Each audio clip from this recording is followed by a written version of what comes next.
quick note also, I've been watching this obviously since the story began last weekend, and now it's more the rescue efforts are continuing, but a whole lot of recovery efforts right now, what they call recovery efforts. And we need to be praying for those people, and there are people from all over the country that are there trying to go through the horrendous amount of debris. It's amazing to watch these huge trees that were just bent over by the force of this water. And I was watching a video yesterday of a car that had been picked up and it would pull downstream and it got full of mud. But these two guys with shovels had to shovel out the mud because they're looking for perhaps the body of an individual inside. It could have been in the vehicle, yeah. That could have been in the vehicle. These folks deserve a lot of credit. They are, many of them are volunteers. They're there to carry out the duty of trying to find everybody that may be out there. And maybe there is still those who could survive. There's still not quite a dozen from this Camp Mystic. That most of them are kids. Yeah, you're still in the window of somebody potentially still being alive. It's possible, hanging on to a tree somewhere or whatever the case may be.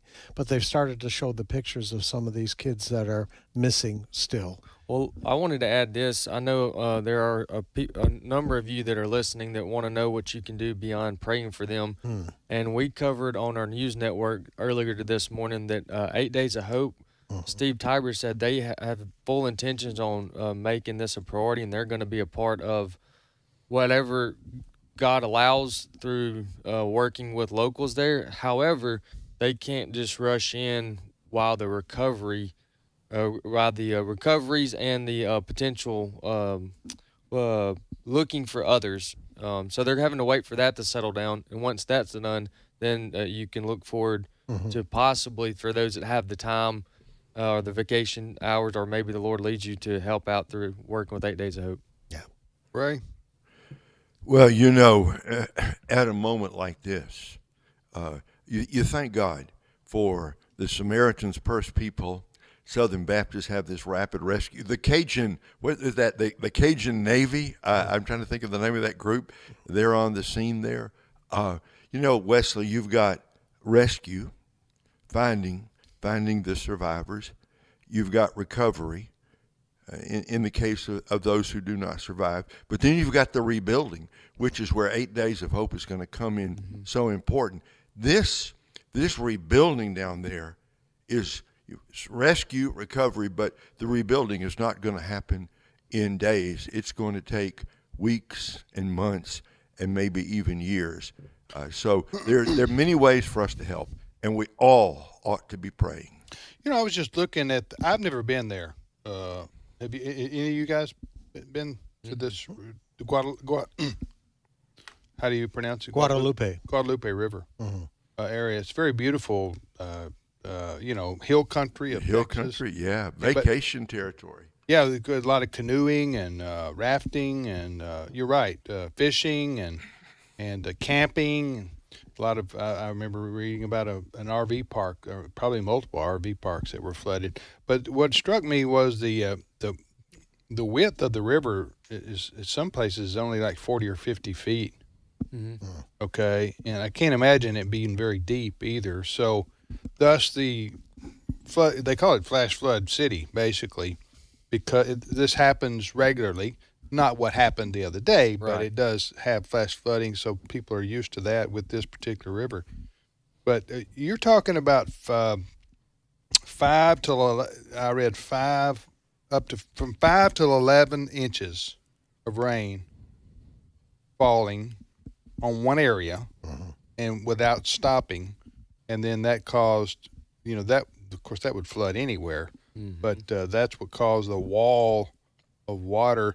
It was sorry for the bad pun here, a perfect storm, because they had the remnants of the a tropical storm that came off the west coast up through Mexico, and then in this storm system if system is what you call it, just sat on top of these poor folks, and anyway, it was a once in a lifetime happening once in a 100-year, probably happening that occurred. And it happened, and it happened. The terrible flooding happened at night. Okay, it happens in 10 o'clock in the morning. You have a different outcome, right? People are aware, but what do you do when it's 12:31, 1 o'clock? It's 2 o'clock in the morning. Right. Yeah, and it was the time. Once I heard that for the first time, that made the most sense to me on why the number of deaths reached what it did. Everybody was asleep. Yeah. And you get no warnings. I mean, you get some warnings, but it's hard to communicate that. You got children involved. You're trying to get them away from the, what's going on. I remember hearing one young lady say, I didn't know anything was going on until I saw the military helicopter above the camp grounds. So anyway, you said what's a confirmed death count? It's 108 at the moment. By the way, just want to quickly mention, it didn't take long for the left to try to blame Trump for this. Trump cuts. How do you blame Trump for this? Well, He's pretty creative. it's pretty creative. They say And evil. due to cutbacks in the Weather Service, meteorologists, Doge, but they were quick to clarify. The White House yesterday. Oh, yeah. There have been no cuts, and even the Weather Service confirmed there were no cuts in personnel that would have contributed to the warning. The one thing I heard yesterday, again going to Texas Lieutenant Governor Dan Patrick, he is moving to ensure. He says the state is going to ensure that all these communities down along the Guadalupe have the early siren warnings. Apparently, a lot of if you live in a lot of places in this country where tornadoes are, frequent in the spring, that kind of thing, and we live here in Tupelo, Mississippi, we hear tornadoes warnings going off, sirens. He was saying that a lot of these communities may have benefited from sirens going off to wake people up before that water got to them. And he's saying the state is going to ensure in the next year that all of those communities get these sirens, so that if it's the middle of the night like this, the sirens go off, we know what that's like, you wake up and you become very alert to something going on. Mm-hmm. And the weather, there are apps, the Weather Channel apps, I know, are helpful too as well. So, all right, you're listening to today's issues on the American Family Radio Network. Next story, Fred. Well, there was a White House dinner last night. The president, obviously there, President Trump, some of his cabinet minister, Pete Hegseth, the Secretary of Defense, Secretary of State Marco Rubio, and a few others. And sitting across the table from them were Prime Minister Netanyahu of Israel and others. Also attending was our U.S. ambassador to Israel, Mike Huckabee. And both Netanyahu, Mike Huckabee, and others were in full praise of what President Trump has done to change the political environment in the Middle East. And Mike Huckabee kind of summed it up this way, cut number 5. When the president made his trip to the Middle East, and then he really reached out to the new Syrian government, knowing they needed a partner and knowing that they could pick the wrong partner. And what the president did, which took us all off guard, but the strategic move in that has set up something that is absolutely historic. And Mr. President, I don't even think you fully comprehend the impact that you're having on the region in a way that is so remarkable. And it was your leadership, your foresight, you did that. When the B-2s went in, the celebration, the sense of partnership that you gave with the Israeli people was so dramatic. But the message was bigger than to Israel. It was a message to the world. America's friends can trust us, but America's foes had better fear us. And that is a message that the president sent to everyone on the planet. And it is a message that will resonate toward a matter of peace, the likes of which I don't think we've ever seen. So there you have it. I mean, Syria was a terrorist nation up to just several months ago. New guy came in. Now, President Trump describes him as coming from a rough background, probably putting it mildly. But he has reached out to this guy. They have raised some of the sanctions that were against Syria, Of course, they talked about the bombing there in Iran, and the Iranians, according to President Trump now, want to come to a negotiating table. So things have changed dramatically just basically in the last 5 months since President Trump started his Sounds like somebody ought to win the Nobel Peace Prize. to that point, listen to this. Last night, Prime Minister Netanyahu took out of his briefcase or whatever he had, and presented to President Trump. President Trump, you're going to hear, didn't know this was coming, but Prime Minister Netanyahu has nominated President Trump for a Nobel Peace Prize. Cut 4. The president has already realized great opportunities. He forged the Abraham Accords. He's forging peace as we speak in one country, in one region after the other. So I want to present to you, Mr. President, the letter I sent to the Nobel Prize Committee. It's nominating you for the Peace Prize, which is well deserved. And you should get it. Thank you very much. This I didn't know. Wow. Thank you very much. Coming from you in particular, this is very meaningful. Thank you very much, baby. Thank you. Thank you for everything you're doing. Thank you. That's President Trump and Prime Minister Benjamin Netanyahu from Israel talking last night at a dinner at the White House. Mm-hmm. And you also heard remarks by Governor Mike Huckabee, who's now the ambassador to Israel and was on our show. He's been on our network many times, but and he promised to come back on. Brent, you need to check with him again. Follow up with that. He made a promise. We need to have him back on. He said he'd come back on and not get the big head. You know what I'm saying? So if he's got the big head, let me know. Because I have people. I'm just kidding. Mike is never going to get the big head. He's a very humble guy, but he before he got confirmed, he said, "Hey, after I get confirmed, get over there in Israel." He would be back on our program to discuss what's happening with his job and with what's happening in Israel. You're listening to today's issues on the American Family Radio Network. Yes, go ahead. So I got to watch most of that dinner and some of the conversations and the exchanges, and just pointing out, I don't know if you've noticed or Fred's noticed, but over the last, since Trump's been inaugurated, in some of his interviews or some of his press conferences or moments like this, there's usually one person in the background that just can't help it. They get a little bit of a chuckle out of what he's saying. Well, I don't know if we know the name of the gentleman beside Mike Huckabee there. However, he got the giggles because who was talking? When Trump said something that we all was like, well, I don't know if that's presidential, but that's kind of funny, right? Yes, and he got the chuckles, and the only way he was not able, and he couldn't stop it. And then Mike Huckabee got the chuckles too. He started giggling, but then he was asked a question that we just played to make some comments. Yeah, and so that was the only way that he was saved from the giggles. All right, you got my curiosity up now. You got to tell where can I watch this? Oh yeah, Do we know what was said? I can't remember. I have to go back and listen to it. But did you hear what was said that he started laughing? Yeah. I just don't remember. I don't want to miss. You have to listen to it yourself. Okay, I would watch it. But Fred, do you know about this? You're grinning. No, I just saw the laugh. I didn't hear what was said. Yeah, I can't. But who was the fella? Who was the? Do you know who the fellow was? I have to look it up. I'm not sure. Beside Huckabee? I'm not sure. I think it was one of the intelligence people. Yeah. Well, it was one of those moments where I was laughing at the same time he started laughing, but then I was looking at it going, "You're on live TV. How could you should probably right on it? Yeah. Do you think they were laughing at something Trump said? Oh yeah, it was. It was instantaneous, and everybody in the room chuckled. But the thing is, this guy couldn't stop. And that's what was so funny about it.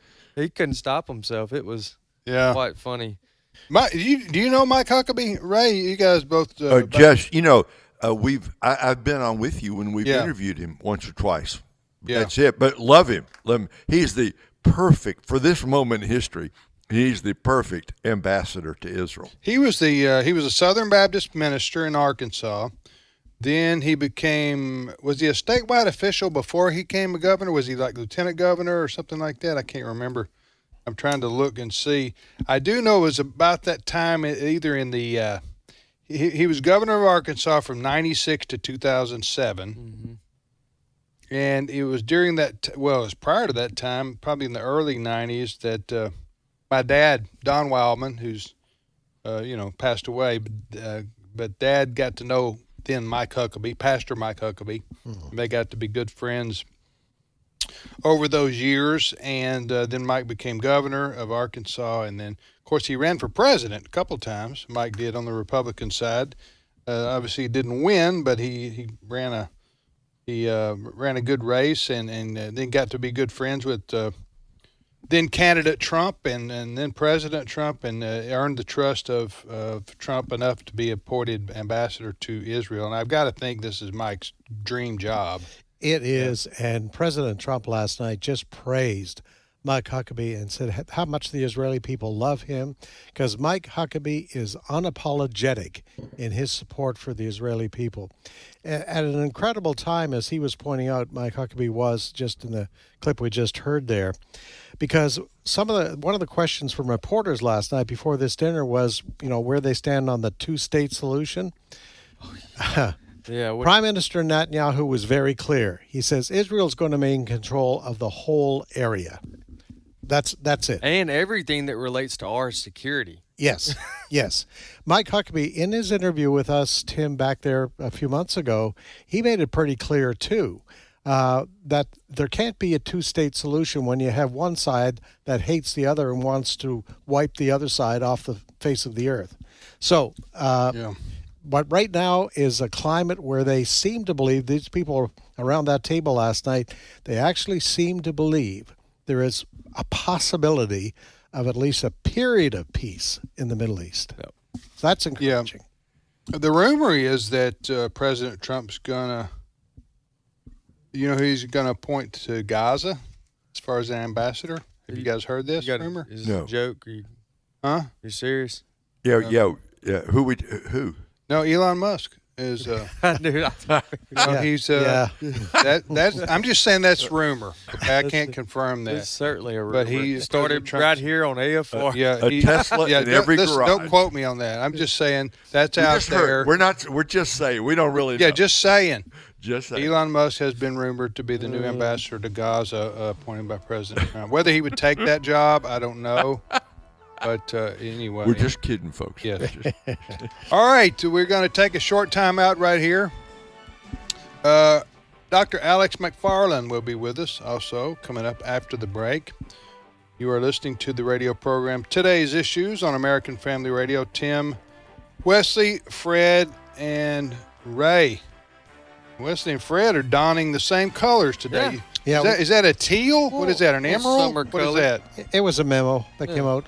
I missed that memo. I didn't get the memo either. We did it in email, text, All right, voiceover. you didn't ask me what color is that. That's going to be like a turquoise. It's a turquoise, A Fred. mint? Yeah. Is it more like a mint? Mint. Mint is good. I like is that. good. You Mint. guys are getting deep into your colors right here. We're going mint. We'll be back. We're going to be back in a mint in. Mint then. It's my turn. Here is your host for My Turn, Don Wildman. Thomas Carlyle lived from 1795 until 1881. He was a Scottish essayist and historian. During his lifetime, he became one of the world's greatest writers. But he was a human, and humans make mistakes. On October the 17th, 1826, Carlyle married his secretary, Jane Welch. She was an intelligent, attractive, and somewhat temperamental daughter of a well-to-do doctor. Now, they had their quarrels and misunderstandings, but still loved each other dearly. After their marriage, Jane continued to serve as his secretary. After several years of marriage, Jane became ill. Being a hard worker, Carlyle became so absorbed in his writings that he let Jane continue working for several weeks after she became sick. She had cancer, and it was one of the slow-growing kind. Finally, she became confined to her bed. Although Carlyle loved her dearly, he very seldom found time to stay with her very long. He was busy with his work. When Jane died, they carried her to the cemetery for the service. It was a miserable day. It was raining hard and the mud was deep. Following the funeral, Carlyle went back to his home. He was taking it pretty hard. He went up the stairs to Jane's room and sat down in the chair next to her bed. He sat there thinking about how little time he had spent with her and wishing so much that he had a chance to do it again. Noticing her diary on a table beside the bed, he picked it up and began to read. Suddenly he seemed shocked. He saw it. There on one page she had written a single line. "Yesterday he spent an hour with me, and it was like heaven. I love him so." Something dawned on him that he had not noticed before. He'd been too busy to notice that he'd meant so much to her. He thought of all the times he had gone about his work without thinking about and noticing her. Then Carlyle turned the page in the diary. There he noticed written some words that broke his heart. "I have listened all day to hear his steps in the hall," she wrote, "but now it's late, and I guess he won't come today." Carlyle read a little more in the book. Then he threw it down and ran out of the house. Some of his friends found him at the grave, his face buried in the mud. His eyes were red from weeping. Tears continued to roll down his cheeks. He kept repeating over and over again, "If I had only known, if I had only known." But it was too late for Carlyle. She was dead. After Jane's death, Carlyle made little attempt to write again. A historian said that he lived another 15 years, weary, bored, and a partial recluse. I tell the story with the hope that you'll not make the same mistake. While our loved ones must have the money we make to live, it is the love we have that they really want. Give it now, before it's too late. This has been My Turn with Don Wildman, a production of the American Family Association. Search me, God, and know my heart. Test me and know my anxious thoughts. See if there is any offensive way in me, and lead me in the way everlasting. Psalm 139, 23, and 24. American Family Radio. This is Today's Issues. Email your comments to comments@afr.net. Past broadcasts of Today's Issues are available for listening and viewing in the archive at afr.net. Now, back to more of Today's Issues. Hey, welcome back, everybody, to Today's Issues on the American Family Radio Network. Thanks for listening to this show, again called Today's Issues. We're here every Monday through Friday. On Fridays, we have the trivia fun show, Learning University, so we'll do that in, 3 days from now. Thanks for listening. Tim with Wesley and Fred, Wesley and Fred are both wearing mint colored shirts today. Wesley Proudly. He broke that down for us, that color scheme going on there. Ray Pritchard's in Kansas City, KS.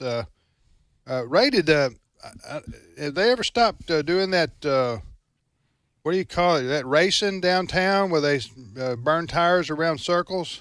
In Kansas Still do it. Still do it. Yeah. You know what I'm talking about? That's what a little bit. Yeah. A little bit. Somewhere down in Kansas City, about every 2 weeks, about a they peaceful say protest. No, this is this is like they close it up and race the cars. Yeah. This was I was reading about every 2-3 weeks. They'll say, "Hey, in Kansas City again, or in Chicago, you got these people that young people. I think those young people, they get their cars and they go." And they find a circle somewhere, and they just spin and spin and spin and like spin. they're doing a donut. It's not a political protest, right? Okay, gotcha. Yeah. No, they're just they're doing having dangerous fun. Yeah, okay. But they're breaking the law because they are impeding traffic and things like that. It's the police, go to break it up. Sure. I'm just saying that that's been in the news in Kansas City and Chicago and maybe some other places too. All right, we welcome now Dr. Alex McFarland to the program. Alex is co-host of Exploring the Word, heard weekdays at 3 o'clock Central Time here on American Family Radio with Brother Bert Harper. Good morning, Alex. Good morning, everybody. Are your summer Worldview camps over? Oh, no, not yet. Oh. Next one is in South Carolina. Is that full? Oh, yeah, all of them. By God's grace, had a waiting list, and we give God the glory. And that's because we get to mention it on the American Family Radio Network. So how many you got? So all your camps are full the rest of the summer? How many you got left? Let's see, we got South Carolina, we've got New Jersey, Hewitt, New Jersey, which is about 3 hours north of Newark, New Jersey. I fly into Newark. No, you can't get Newark. You can't be in New Jersey 3 hours north of Newark. You're in New York. You need to look at your map again there, brother. Okay. You may know the Bible, but I know the maps. There you go. Well, it's somewhere in the Hudson River Valley, Camp That's Shiloh. New York. Okay. Is it? Anyway, it's not important, but Yeah. you can. Well, no, it is important too.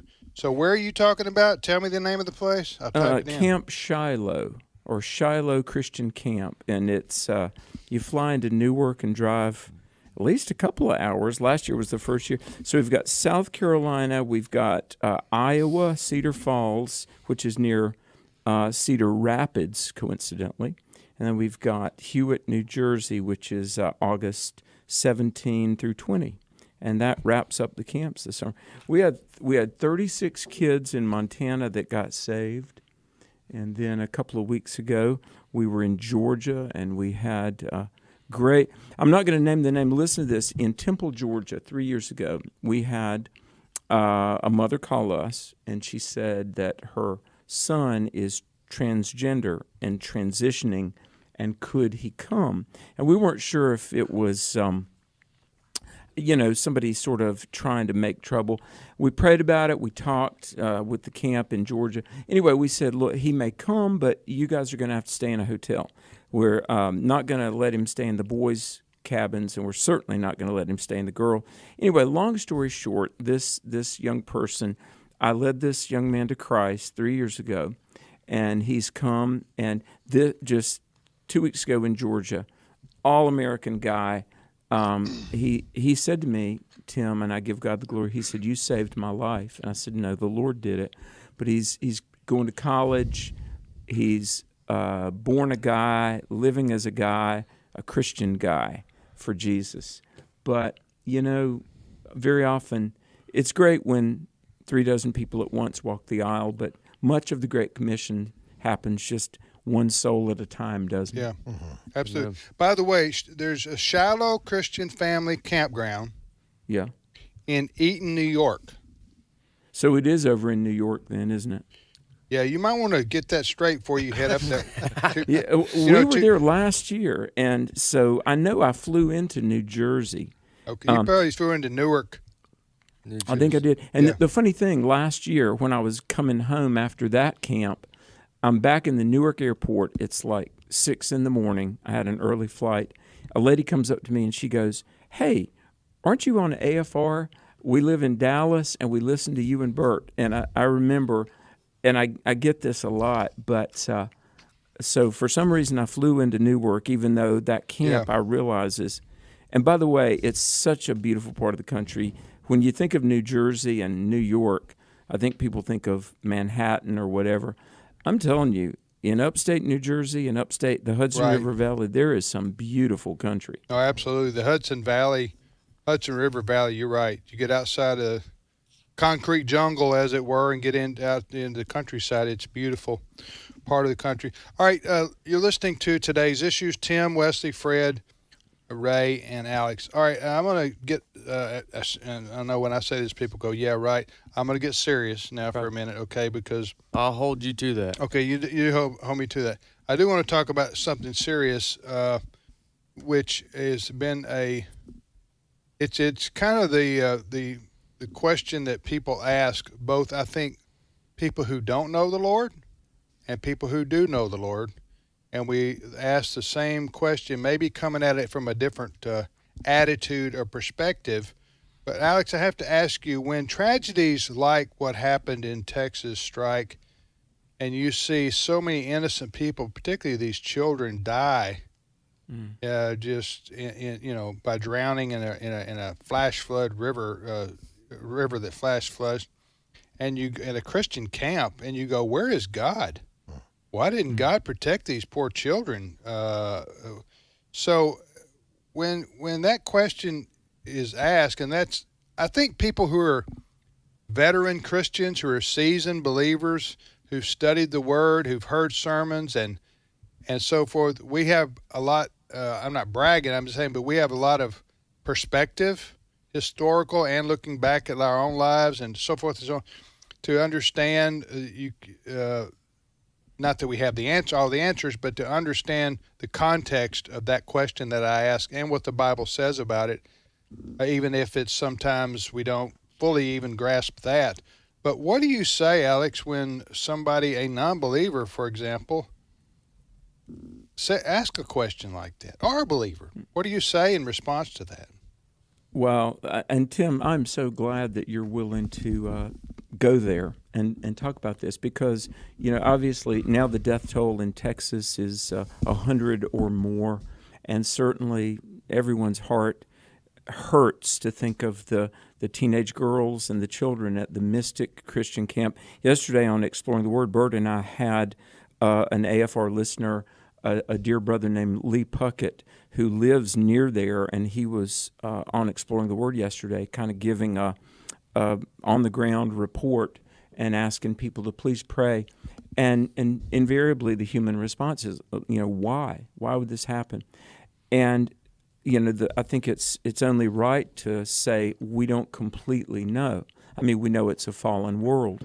We know in this world there are extreme weather conditions, and that's really due to the flood and the way the planet is in the aftermath of the flood. There's these extreme weather conditions. What flood?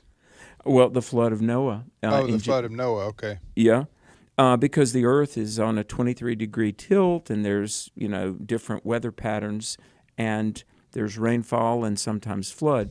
But there are two words. First of all, I think it's important to say that really only Christianity has the promise that proximate tragedy can one day yield ultimate good.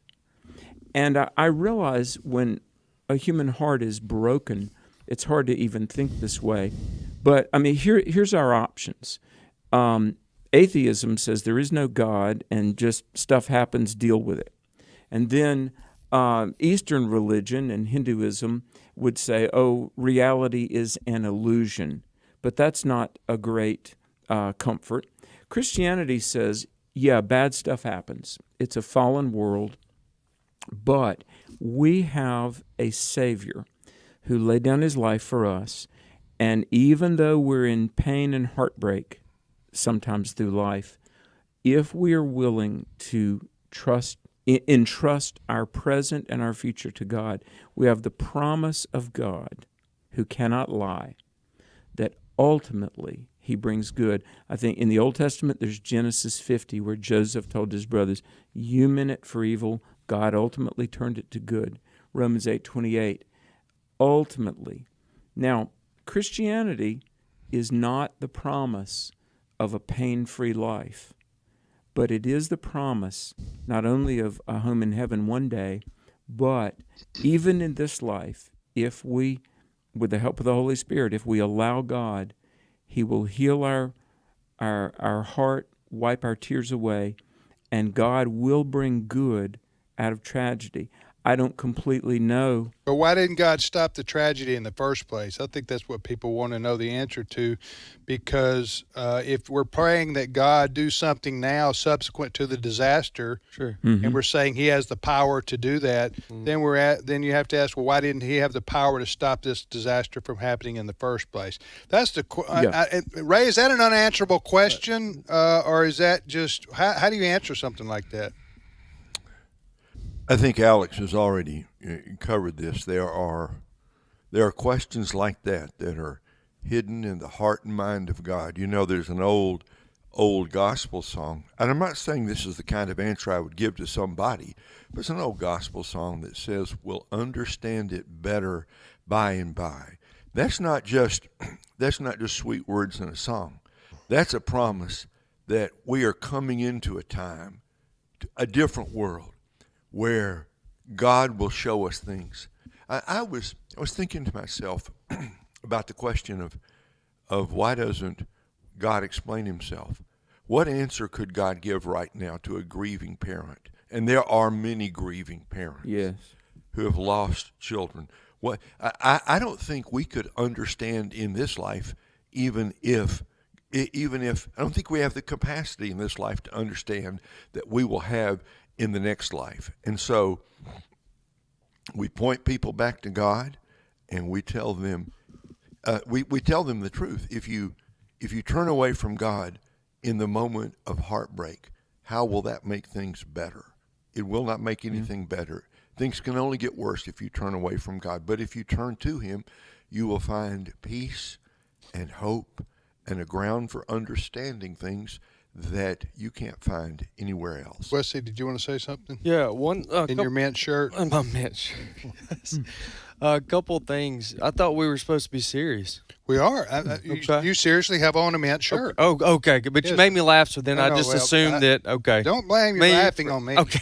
We're all responsible for our own actions. Okay. Go ahead. All right. A couple things. So this morning, Bishop E.W. Jackson covered this question on Jenna Ellis's program. He did a wonderful job. Just to add to a couple things that we've discussed already is that if we expect anybody, a Christian or non-Christian, for God to get involved in that to stop and prevent everything all the time, then at some point in that thinking, logically, then God becomes the dictator of all things and there is no free will. And ultimately, you lose out on the ability for a person to make a choice. Or become robots. Is ultimately what you got. On the other hand... So that's a good point to make. Now, that doesn't answer the question about the weather. That's right. Necessarily.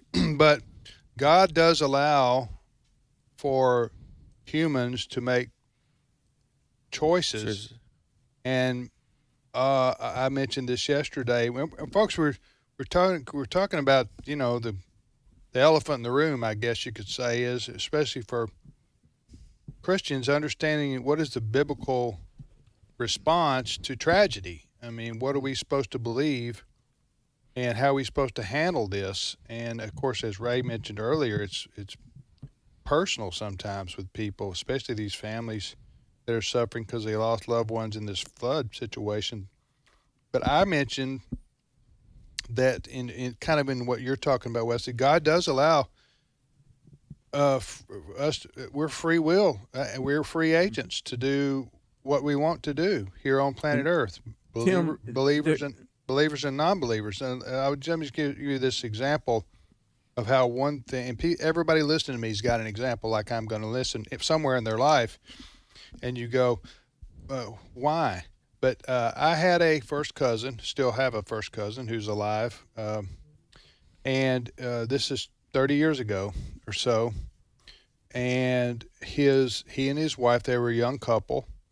They were coming back from they were driving in West Tennessee somewhere. They came into a little town, and so my cousin's wife took her seatbelt off for a minute to tend to the baby in the back seat. Well, when she did that and they pulled out, a drunk driver slammed into them, and it threw her out of the car and it killed her, the mom. Okay?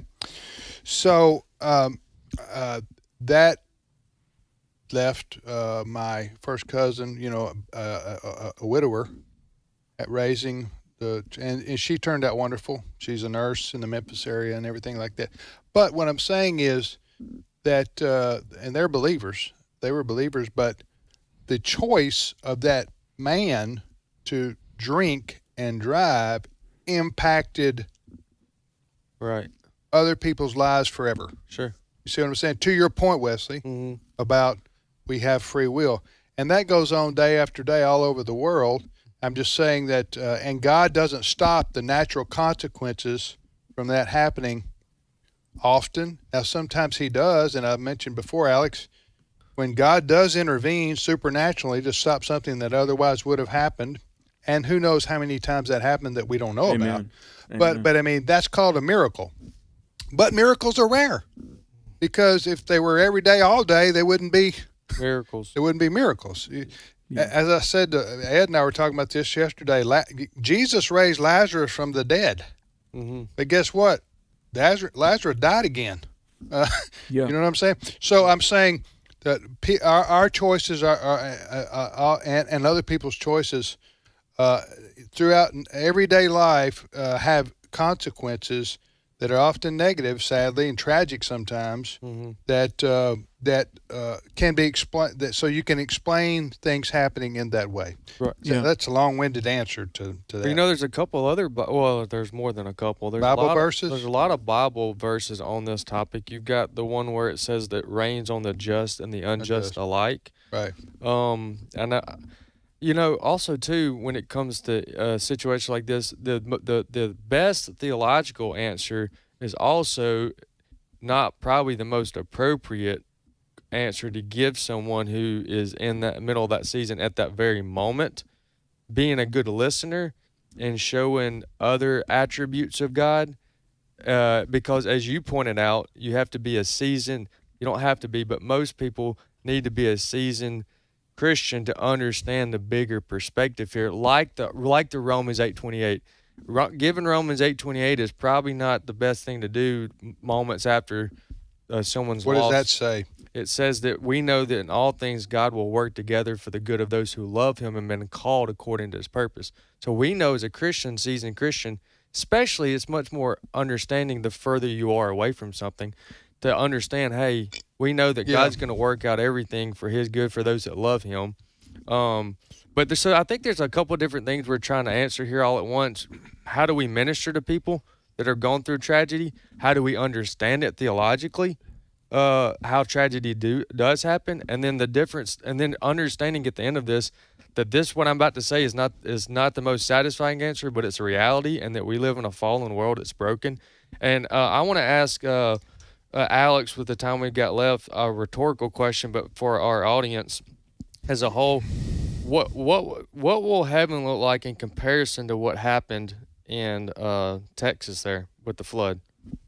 Wow, that's a great question. Well, yes, heaven is very real. The curse will be removed. The fall and the effects of sin will be gone, and we'll all be in a glorified body. And the Bible says, so shall we ever be with the Lord. And, you know, Tim said people ask, you know, if God could have prevented this, why didn't he? Yeah, that's the number one question I think that people have. Yeah, go ahead. We just don't know. I mean, we really don't know. I will say this, though. I am utterly convinced for every tragedy, and through our tears, we say, why didn't God do something? There are probably 10 million times God intervened and prevented pain and tragedy and death that we just don't know about. And I know as humans, we're kind of quick to maybe fault God for not doing things as we would have expected. But I think we also need to praise God for the times that we get through the day safely. You know, I know a friend that was in a very terrible car wreck, but in the ER, they did an MRI, and they found that this lady had cancer she didn't even know about. And the doctors said, look, it's such a blessing that you came into the ER from this minor car wreck, because had it been even a month or two longer, this cancer that we have gotten out of you now would have been terminal. And I guess that's just one example. But here's the thing. Life in this world, this is not heaven yet. The purpose of this life is to come to Christ and to grow in Christ. One last thing I got to say, and I'll be very brief, but 2 Corinthians says this, 2 Corinthians chapter 1, verses 3 and 4, that the God of all comfort comforts us, that we may be able to comfort them who are in any trouble with the same comfort wherewith we ourselves are comforted of God. Now, what that means is very often the pains that we go through prepare us for some ministry whereby we can come alongside somebody and we can legitimately say, I understand. You know, parents that have lost a child, or a spouse that's lost their mate, or whatever. Now, we might say, hey, I didn't sign up for this assignment. And that is true. but our life belongs to our Creator and Savior. And I'm not trying to make light of any of this. This is very real and very painful. But if we throw ourselves into the arms of Jesus and wait on Him, He will bring good out of tragedy. Yeah. He is a good God. He really is. Well, and I heard a saying when I was a younger man that has always stuck with me. I don't have a particular Bible verse to cite for this, although I think this is straight out of the Bible, multiple places. When all is said and all is done, God is still God. Yes. So good, bad, tragedy, joy, happiness, sadness, these are all the emotions and experiences we all have, Fred, through life, if you live long enough. Yep. And but at the end of the day, God is still God, and God is sovereign. Go ahead. Something that I think it was Alex just saying. I often think of Johnny Erickson Tata. Yeah. Amen. The question of why, God, did you allow her to become a paraplegic? Paraplegic. Right. But look how God has used her. Yeah. Yeah. Look how God has used her to encourage others. Yeah. Look how God has used her. She's a powerful evangelist. Yeah. Because she doesn't blame God. She praises God for allowing her to be in a situation that she can present the gospel. She can encourage people going through difficult times. That God can still use you. Hey, Ray, give you have a book called Anchor for the Soul. Tell us about that and how people can get that. Love to make these available to our friends. This is a book it's a gospel book. It's to do exactly the kind of thing that we've all been talking about in this half hour, to point people to Jesus as the only hope, in life, in death, and in the life to come. Friends, we all need Jesus. Go to www.keepbelieving.com, click on links and Anchor for the Soul, and you can find out how you can get a copy, one for yourself and maybe get two, one to share with a friend. Okay, I love the way you said W there. Give us that again, the 3 W's. Keepbelieving.com. That's it. So seriously, folks, go to www.keepbelieving.com and buy Ray. How much is it? Like $10 or something like that? Something like that, yeah. Keepbelieving.com. Keepbelieving.com. That's Ray's website. And the book is called Anchor for the Soul. Yeah. It's a bestseller. It's the most popular book you've ever written, right? There are over 1 million copies in print now. That's what I'm talking about.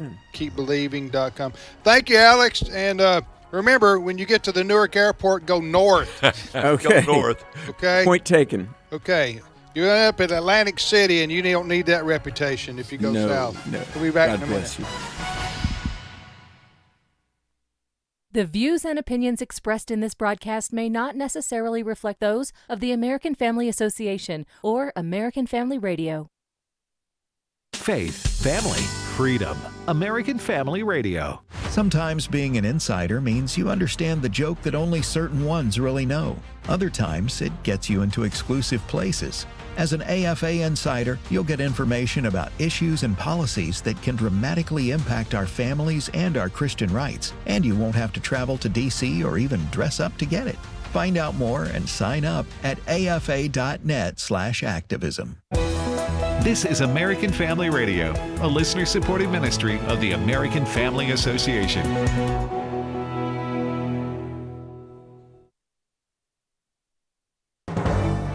American Family News, I'm Rusty Pugh. Hundreds of rescuers are still looking for survivors from the recent Texas floods. Brooke Taylor is in Kerrville, Texas, with more details on the devastation. This past Friday in the early morning hours, heavy rain caused the Guadalupe River to rise 26 feet in just 45 minutes, according to officials. The powerful raging waters pulled people from their cabins, tents, and trailers, dragging them miles past floating trees and cars. One woman who was swept away 20 miles downriver managed to survive after climbing a tree and clinging on for hours until she was rescued.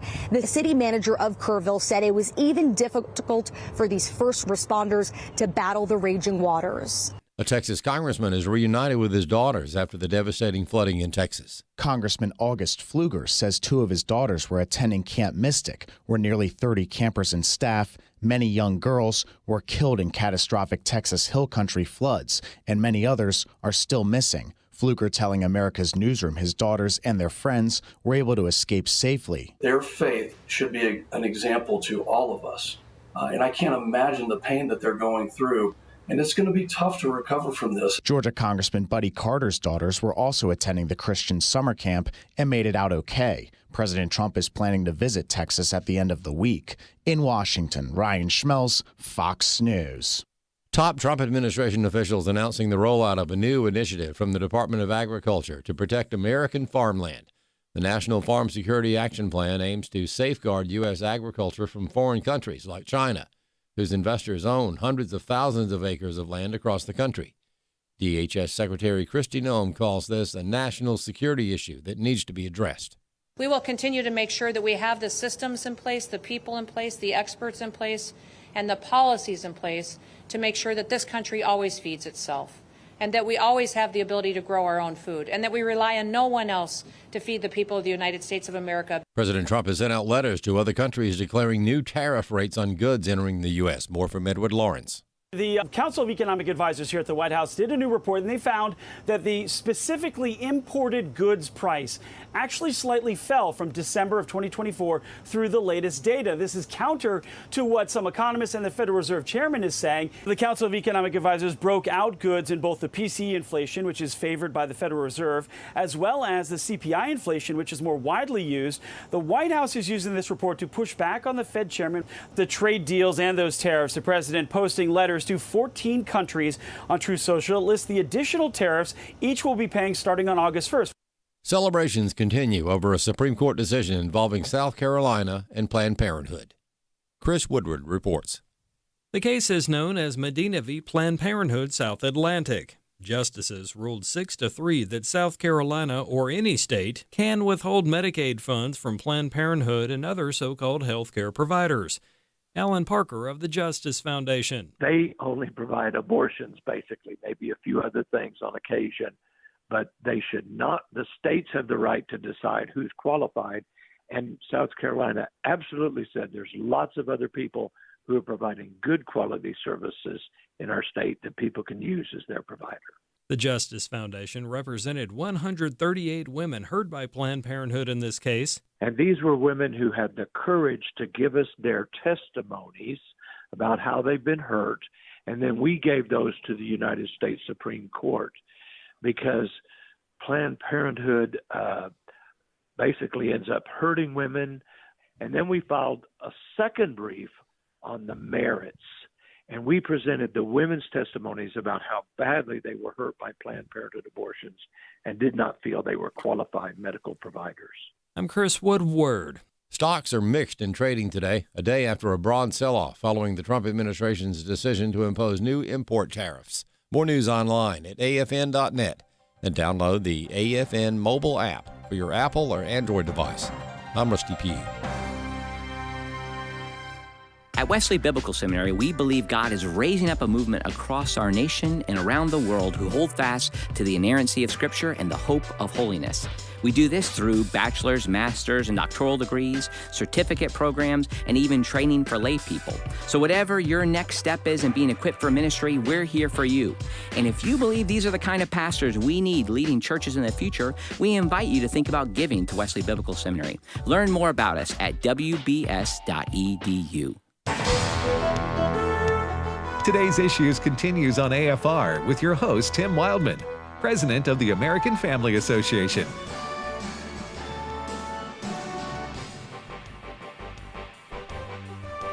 Everybody to Today's Issues on the American Family Radio Network. Tim, Wesley. Now, Steve Paisley Jordahl joined us. Good morning, everybody. And Ray Pritchard. Hey, so Steve's rocking you got a loud Paisley shirt on today. I have a brand new. I told you a couple of weeks ago I was getting a little tired of the Paisley in my closet, so yeah. I went shopping, got some new Paisley, and I got to blame you for all this. I like it. I like it. I may get me one of those. I'm going to make you answer this question again, even though you've answered it before. Yeah. we're in summertime in July, Mississippi. I You do. got a long With the sleeve long on. sleeve shirt on. Go in and give our audience the answer. Yeah. It's 72 degrees here. inside. It's 70 degrees inside. That's right. Hey, it's a nice shirt. Hey, I want to put a bow on our last segment where I think we can all agree on here, and that I've concluded over my years on pondering that idea and studying the Bible, and then Why listening bad to others. things happen to good people, so to speak. That God's not the problem; He's a solution to the problem. That's what I've concluded. Ooh, that's good. Not the problem; He's a solution. Yeah, amen. All right, well, listen, our colleague and friend J.J. Jasper is on the other side of the world, and we talked to him earlier this morning via obviously the phone, and he agreed to join us to tell us what's happening in Nigeria. Kenya. But he's also going to talk about Nigeria. If he wants to talk about Nigeria. He's going to go all over Africa discussing. All right. JJ, Jumbo. A lot of stuff going on in Nairobi, Kenya. And I know you are in Nairobi visiting or coming to bring your daughter, who is working at a Christian school there in Kenya, bring her back. And you were looking forward to a nice, wonderful vacation-type experience with her, and it's turned into something a little more stressful. How you doing, and what's going on there? We're doing well, but a political uprising. They're very unhappy with their president, and they want to oust him.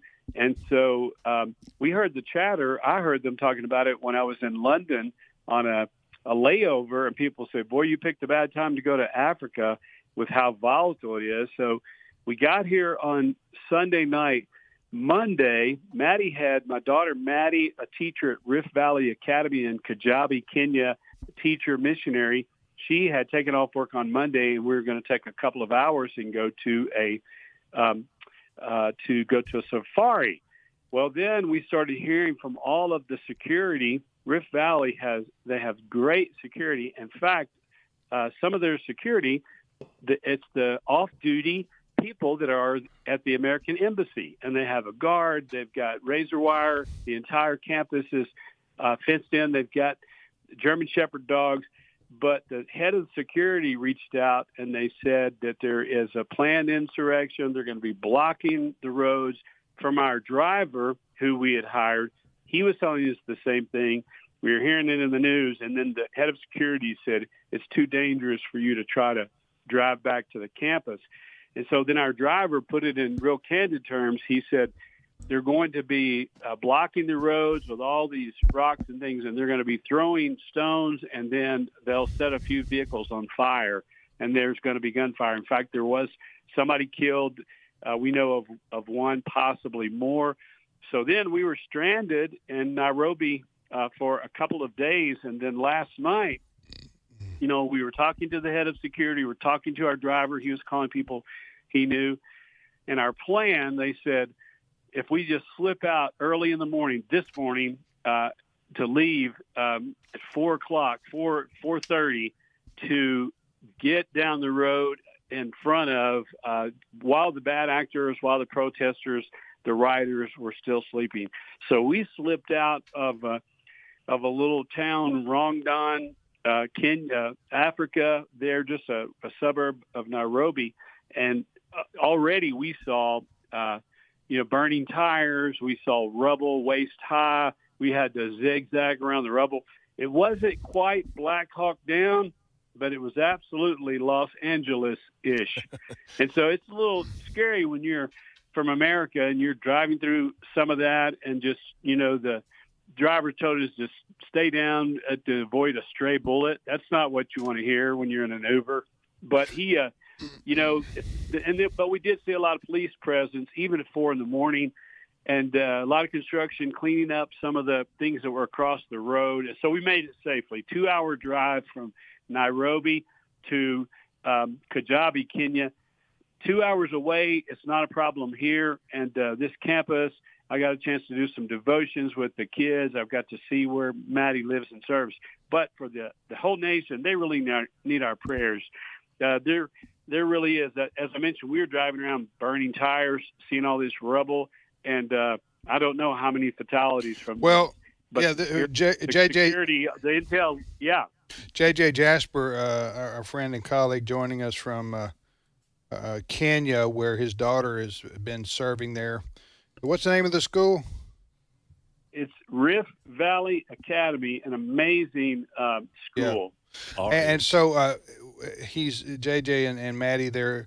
And so what is making, in fact, on NBC News, it says at least 10 killed and Nairobi locked down as police in Kenya. They were locking us down. They were telling everybody, don't travel, don't go anywhere.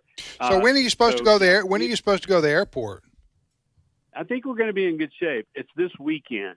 And so they said our driver, who's a native, he said that this happens. It was a scheduled uprising. He said that it happens for a couple of days. They just want to flex their muscles. It's the younger people primarily. He told us there's a lot of corruption in the government, and the Nationals are very unhappy with their president. So they just want to protest and riot, and then it just settles back down. I could tell you the history of it if anyone's interested, but there is a level 2 travel advisory from the State Department out right now for Kenya. So, and that means to exercise increased caution, which JJ, I'm sure that you're already doing, given what you're seeing there, right? Absolutely. Yeah. And we wouldn't have looked. I was traveling with my daughter. We weren't going to take any chances. And so whenever the driver and the head of security said, yes, that's your best plan, is to leave early in the morning. If we came up on any sketchy situation, turn around and go back. And so we were able to slip through. We didn't see anything. We saw a massive police presence, lots and lots of police. 4 in the morning, there are police, just vehicles after vehicles, just clusters of police and construction crews clearing the debris. Like we had to just go down one lane because the boulders and the rocks and the broken concrete blocks were waist high. But I've got to say, in my lifetime, I've never experienced anything like that. And it puts with us just celebrating the 4th of July and living in a safe, clean, wonderful country and not living in a third world country, guys, we got a lot to be thankful for. Hey, JJ, Tim wants you to talk about Nigeria. Yeah, I thought Hey, look, he knew Nairobi, Nigeria. Yeah, right. It's easy to mix. It's easy for an American to get his countries mixed up on in other parts of the world. All right, thanks. Take care, JJ. Be safe. We'll pray for you and Maddie, and we'll look forward to seeing you when you get home.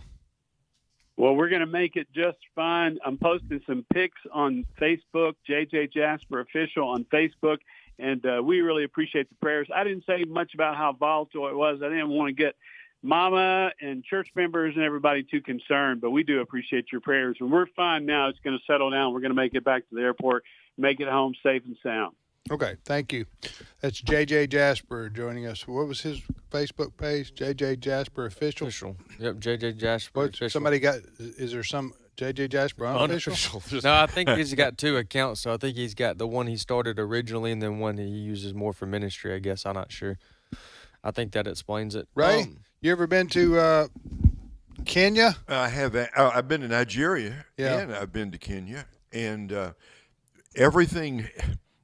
I have not seen it exactly like that, but the instability of, I was going to say Kenya, but let's face it, most of the governments of Africa, very similar. Yeah. And been there when they told us stay inside and avoid this area and that area. Kenyan Christians, wonderful. Gospel is moved in big parts of Kenyan society, but it is politically unstable, and so I'm glad to get that report from JJ and come on back home. Yeah. All right. Moving on. Next, let's talk about a new a federal judge who on Monday put a 14-day block on the big, beautiful bill's defunding of Planned Parenthood. It didn't defund it by name, but it did refuse to put any tax dollars towards abortion. And this judge... her name is Indira Talwani. She is an appointee of former President Barack Obama. She has put a 14-day injunction on that part of the big, beautiful bill. What was her name again? Indira Talwani, Talwani. All right. So, by the way, I don't know that we mentioned this. congratulations and thank you for the House Republicans primarily. I don't know if there were any Democrats that voted for this, but I don't think so. That included in the big, beautiful bill a first, and that is the defunding, at least for a year, of the largest abortion provider in America, Planned Parenthood. Mm-hmm. Now, Planned Parenthood is an organization. They do other things than abortion, but that's how they make their money. Okay, they are the number one provider of abortion. They do more abortions than any other entity in the United States. That's what they primarily do as a. Yeah, right. Go ahead. And so they also get money from the federal government. They have a lot of money, like what? Tens of millions or hundreds of millions? I don't know. I think it's hundreds of millions. 100 million. Multiple millions per year. And I'm sorry I didn't look up the number. I'll look it up. I'm pretty sure it's 700 million. Okay. Yes, I think you're right. So pro-life people and people who are, I think, fair-minded have argued over the years this shouldn't be so. You can, if you want to advocate for abortion rights, go ahead, but don't use tax dollars to do actual abortions. Right. This was the so-called Hyde Amendment that existed for a long time and still exists, but it was circumvented by a technicality that I can't explain, and I would bore people to tears if I tried to. So just to say this, the big, beautiful bill defunded Planned Parenthood or any organization that does abortions from taxpayer money. So that is worth celebrating. Okay, now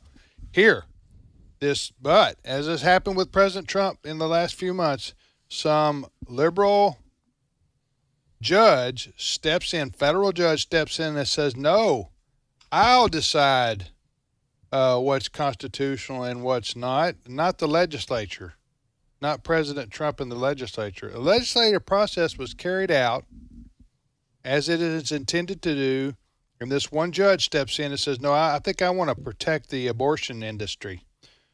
And now this is a temporary 14-day block, and that gives it time for courts to wade through some of the legal issues. But in my humble opinion, this judge has no right to even stop this for 2 weeks. This is legislation. That's right.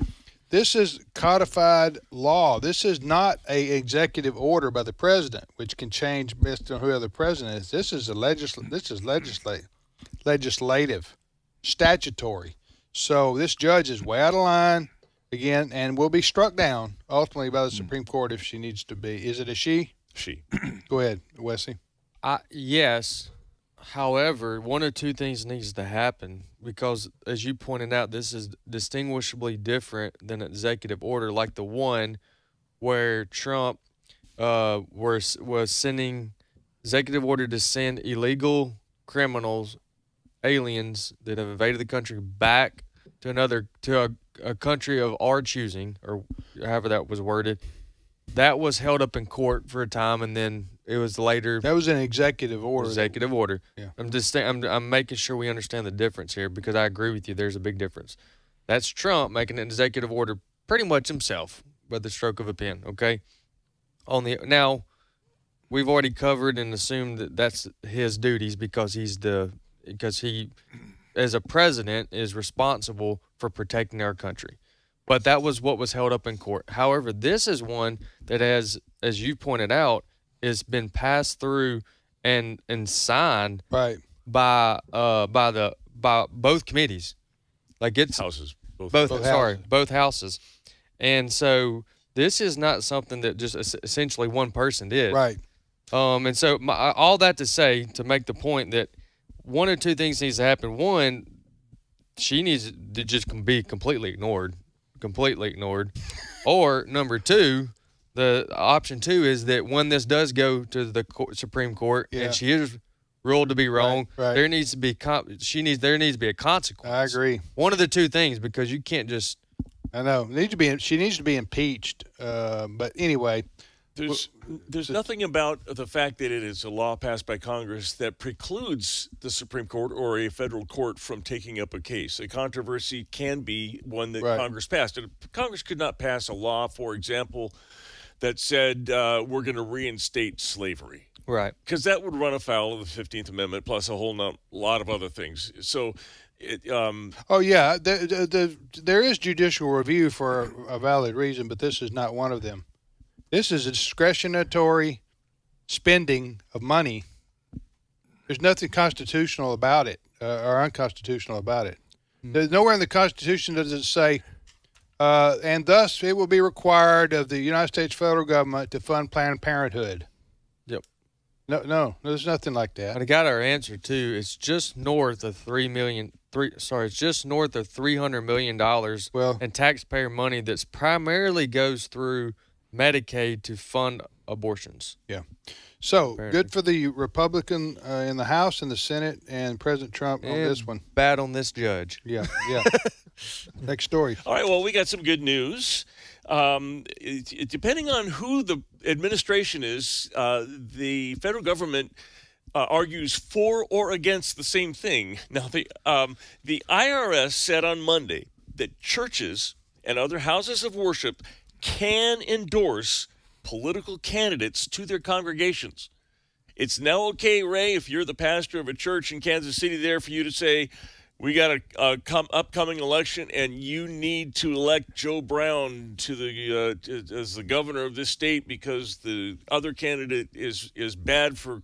Or you can say, look, we want this person on the school board, right? Just show your people, vote for Mary Smith to be on the school board, or somebody to be a trustee. That's right. Of a city. Basically, any elected official. Churches. Let me say this: churches have been moving in that direction for a long time, and there are some churches where the pastors have been doing this for a long time. And I think the IRS has recognized this and said we're not going to try to police this anymore. What the IRS said is the agency said that if a house of worship endorsed a candidate to its congregants, the IRS would view that not as a campaigning, but as a private matter like a family discussion concerning candidates. I thought that was an interesting way to put it. Okay, does that mean that's a slippery slope right there, isn't it, Steve? Well, I mean, I get it. Well, what a pastor says to his congregation on Sunday morning, okay, fine. But what if that, as nearly all services are live streamed today, right? Or posted on the internet. So what happens in the church house isn't going to necessarily stay there. Alliance Defending Freedom years ago tried to bait the IRS into enforcing what's known as the Johnson Amendment, which is the amendment that says that you're not supposed to be able to use churches for political or nonprofits for political means, churches specifically. And so they did what they called the Pulpit Project, and they actually had pastors, they signed up dozens of them every year on a certain date to preach a sermon trying their best to run afoul of whatever this Johnson Amendment was, to try to get, because they wanted this, they knew that it was an unconstitutional ban, they wanted it to go through the courts and have the court rule it such. The IRS never bit. They never once came after these pastors who were going and doing exactly what they're now allowed to do. So, well, you know, Steve, black churches have been, they've been very active politically. I can remember. Now, this goes back.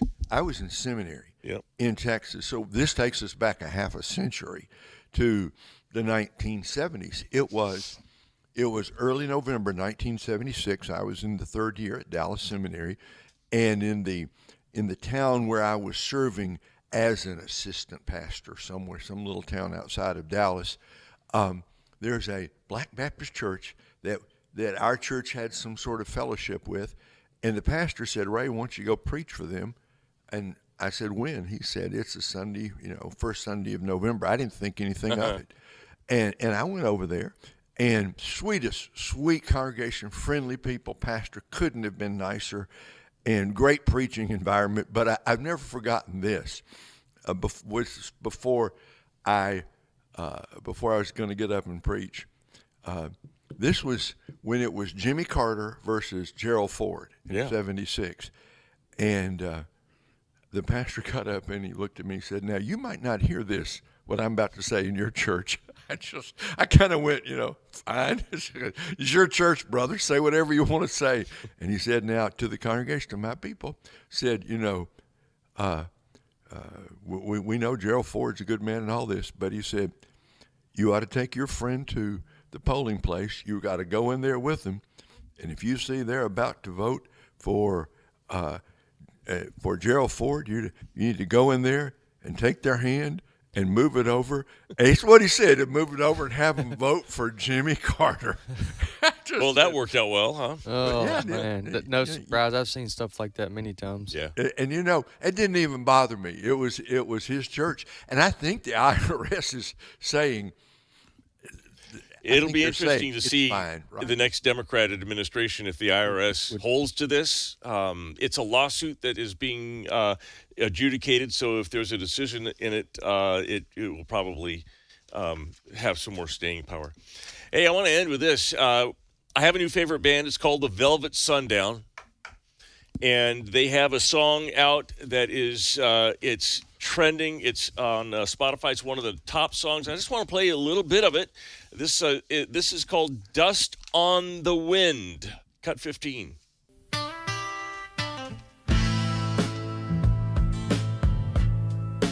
Dust on the wind, boots on the ground, smoke in the sky. That is the Velvet Sundown, which actually is an AI band. Nothing you heard there. The lyrics, the music, the voice is real. And it didn't generate from another person, so to speak. It just generated from AI. This is how they describe themselves, as a synthetic music project guided by human creative direction and composed, voiced, and visualized with the support of artificial intelligence. They got pictures of the band. They got a video out, the whole bit. Well, are you saying that's you could listen to them on Spotify? More than 1 million people a month follow this band on Spotify. But this band doesn't So then who exist. gets the revenue from that?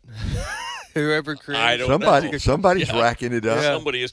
It's interesting, the comments under the listing here. They say, this song brings back so many good memories of 100111001010. Well, my generation is really pushed back on the fake stuff. Yeah. Seriously. Yeah. That it's going to be, I'll be real interesting to see how AI's handled amongst my generation for that I like reason that alone. little clip we heard. Yeah. Good. I prefer Kansas Dust in the Wind. I know. I know. Title is a little derivative. Yeah. Now, as I've said, listen, if AI, as fake as it may be, can cause Mississippi State to win a football national championship, That's a small price to pay. I'm gonna go with that. Okay, I'm for it. Whatever it takes. I'm running a story today that says experts say there's a 30% chance AI is going to kill us all. Okay, we'll be back tomorrow. See you then.